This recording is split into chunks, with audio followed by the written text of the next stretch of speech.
Hello, my name is Jenna Kaiser, and after watching the two videos, I was able to see very large differences in the introduction, the deliverance, and the details contained in each speech. So, for example, with the needs improvement side, the introduction was very long. It contained a lot of information that may have not, I don't want to say been necessary, but the way it was placed in the speech wasn't a good spot.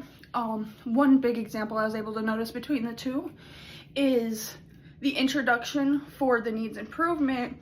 The speaker decided to list all of the things he likes hot peppers on, so nachos, spaghetti, just a list of what they liked hot peppers on.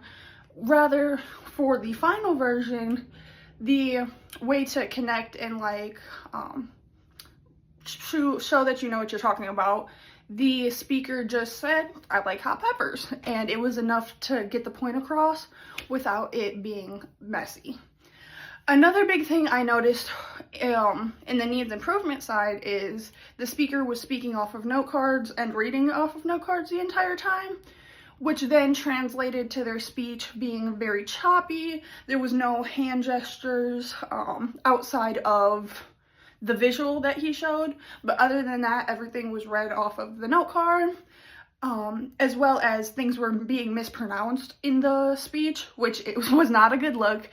Rather, the final version, everything was pronounced right, showing that you could tell they had practiced, went over their speech, and genuinely knew what they were talking about. It was just overall a better look. Lastly, with the details, I just feel if the final version was a lot more detailed and organized, rather than the needs improvement side, which gave details, but it didn't go too much into it. The last thing I do want to mention is the visuals on both sides was a big difference as well. So they had both shown the same image for visuals, except the needs improvement side didn't really explain the visual behind them, more so was like, yep, this is it, and moved on. Well, the final version was like, okay, it started in Colombia, then it moved up, and then it showed the progress rather than the needs improvement side. Thank you.